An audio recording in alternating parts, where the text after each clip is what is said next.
किसी स्कूल में किसी क्लास में आपके कुछ फ्रेंड्स बैठे हैं और आप उन्हें देखना चाहते हैं गूगल मैप के थ्रू। सबसे पहले मुझे पूरे अर्थ की एक इमेज मिलेगी, फिर वो पर्टिकुलर कंट्री मिलेगी जहां आपका दोस्त है, और जूम करेंगे तो वो शहर दिखेगा, और जूम करेंगे तो वो स्कूल दिखेगा, और जूम करेंगे तो वो क्लासरूम दिखेगा। और अगर गूगल प्रेजेंट सिचुएशन दिखाने लगे तो आप जूम करेंगे, उसके अंदर आपके फ्रेंड्स भी दिख जाएंगे। कुछ ऐसा ही ढूंढा जा रहा था इलेक्ट्रॉन्स को। इलेक्ट्रॉन एक पर्टिकुलर एरिया में घूमते हैं, ये बात बोर्स ने अपने एटॉमिक थ्योरी में बता दी थी। लेकिन ये बात बस उसी तरह है जैसे हमें पता चल जाए कि हमारा दोस्त इस धरती पे रहता है। ये कहाँ रहता है, कैसी हालत में है, ये पता करने के लिए हमको सहारा लेना पड़ा क्वांटम फिजिक्स का। तो बोर्स ने तो बस इतना बताया कि K, L, M, N इन ऑर्बिट्स में इलेक्ट्रॉन हो सकते हैं, लेकिन हमें और स्पेसिफिक पोजीशन पता करनी थी कि एग्जैक्टली इलेक्ट्रॉन्स कहाँ पर हैं, किस कंडीशन में हैं। इसके लिए आए 4 क्वांटम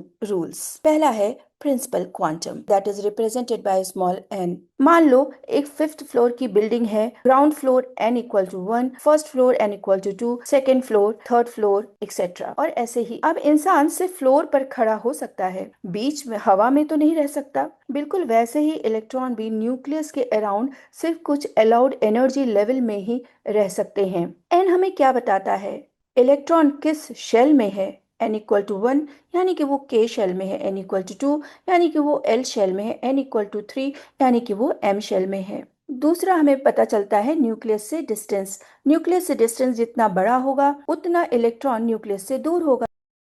तीसरा बताता है वो एनर्जी ऑफ इलेक्ट्रॉन, जितना बड़ी n की वैल्यू होगी इलेक्ट्रॉन की एनर्जी उतनी ज्यादा होगी। n1 की लोएस्ट एनर्जी लेवल है, n2 की हायर एनर्जी, n3 की इवन हायर। यहाँ पे हम न्यूक्लियर पावर की बात नहीं कर रहे हैं, इलेक्ट्रॉन की एनर्जी की बात कर रहे हैं। बिल्डिंग का टॉप फ्लोर यानी कि ज्यादा पोटेंशियल एनर्जी, ग्राउंड फ्लोर कम पोटेंशियल एनर्जी। इलेक्ट्रॉन के साथ भी सेम लॉजिक है। इलेक्ट्रॉन जंप कैसे करता है, सपोज इलेक्ट्रॉन n1 पर है, उसको एनर्जी दी गई, इलेक्ट्रॉन जंप करेगा, वो n1 से n2 या n1 से n3 भी जा सकता है। इस प्रोसेस को कहते हैं एक्साइटेशन। अब जब वो एक्साइट होकर के ऊपर लेवल पे गया तो वहां से वो लोअर लेवल पे भी आएगा। एनर्जी रिलीज होती है जब इलेक्ट्रॉन वापस नीचे आते हैं, यानी कि n3 से n2 या n2 से n1, तो एनर्जी लाइट के फॉर्म में रिलीज करते हैं। इसी वजह से स्पेक्ट्रम बनते हैं।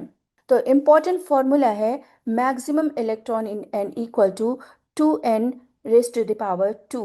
For example, if n equal to 1, 2 into 1 into 1, that is 2।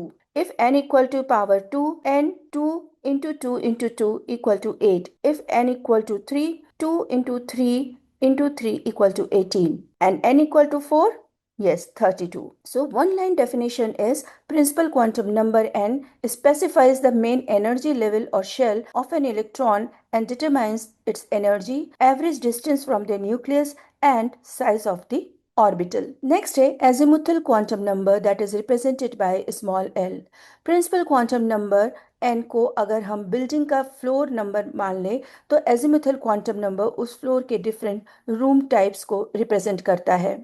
n=3 बोलने से सिर्फ इतना पता चलता है कि इलेक्ट्रॉन थर्ड एनर्जी लेवल यानी m शेल में है, लेकिन एक ही शेल में सब इलेक्ट्रॉन सेम टाइप के नहीं होते। कुछ इलेक्ट्रॉन्स न्यूक्लियस के पास ज्यादा मिलते हैं, कुछ अलग शेप के रीजन में, इसलिए शेल के अंदर और सब डिविजन्स की जरूरत पड़ती है। ये सब डिविजन्स सब शेल कहलाते हैं। इन्हें डिस्क्राइब करता है एजिमुथल क्वांटम नंबर l। मान लो n=3, मतलब आप बिल्डिंग के थर्ड फ्लोर पर हो। अब थर्ड फ्लोर पर अलग अलग रूम्स टाइप हैं, room type 0, room type 1, room type 2।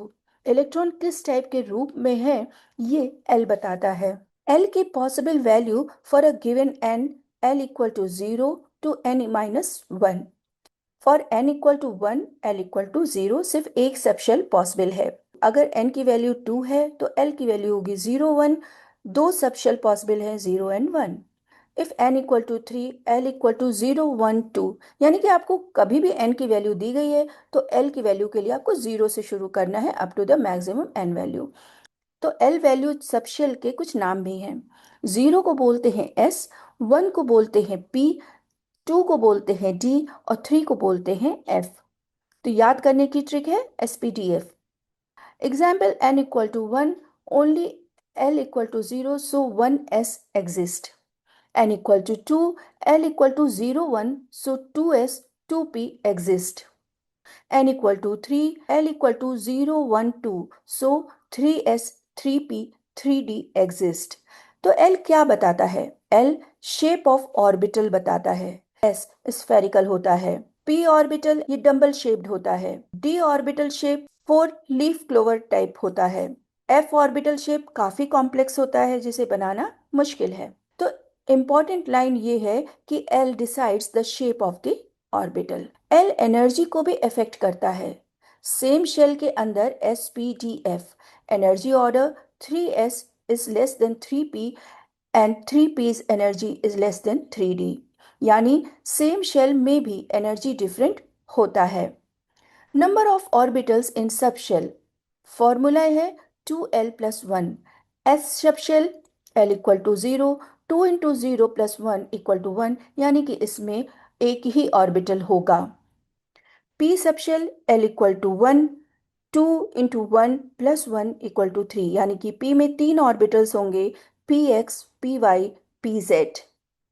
ये अलग अलग डायमेंशंस में होते हैं। XYZ या XYZ डायमेंशन को शो करता है। D subshell L equal to 2, 2 into 2 plus 1 equal to 5, इसमें 5 ऑर्बिटल्स होंगे। F subshell L equal to 3, 2 into 3 plus 1 equal to 7, इसमें 7 ऑर्बिटल्स होंगे। Maximum electrons in subshell, each orbital can hold 2 electrons. S1 2 electrons, P3 में 6 electrons, D5 में 10 electrons and F7 में double 14 electrons. The one line definition for azimuthal quantum number is it specifies the subshell of an electron and determines the shape of the orbital. फिर आता है magnetic quantum number. अब तक हमने समझा n equal to कौन सा floor और L इक्वल टू कौन सा रूम टाइप। अब एक और सवाल आता है, अगर रूम टाइप P है तो कौन सा P, क्योंकि P सबशेल में एक नहीं 3 ऑर्बिटल्स होते हैं। इसी को बताता है मैग्नेटिक क्वांटम नंबर। मान लो n इक्वल टू 2 और L equal to 1 P subshell, मतलब आप बिल्डिंग के सेकेंड फ्लोर पे P टाइप रूम में हो। अब P टाइप के अंदर भी 3 रूम्स हैं, room number 1, room number 2, room number 3। Electron इनमें से किस रूम में है, ये ml बताता है।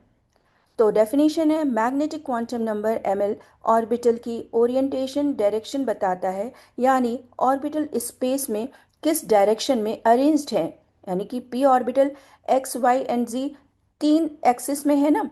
तो ml की क्या पॉसिबल वैल्यू होती है? ये होती है -1 टू +1 इंक्लूडिंग 0। फॉर एग्जाम्पल अगर L इक्वल टू 0 तो S सब शेल है तो M की वैल्यू भी 0 हो जाएगी। सिर्फ एक वैल्यू, इसीलिए S सब शेल में सिर्फ एक ऑर्बिटल होता है। L इक्वल टू अगर 1 है यानी कि P सब शेल, तो -1, 0, +1 टोटल 3 वैल्यूज हो गई। यहाँ पे P सब शेल में 3 ऑर्बिटल्स होंगे, PX, PY, PZ। If L equal to 3 यानी कि D subshell, M equal to -2, -1, 0, +1, +2 total 5 values, इसलिए D सब शेल में 5 ऑर्बिटल्स होते हैं। L equal to 3 if subshell, F subshell, M equal to -3, -2, -1, 0, +1, +2, +3 total 7 values. तो why magnetic name?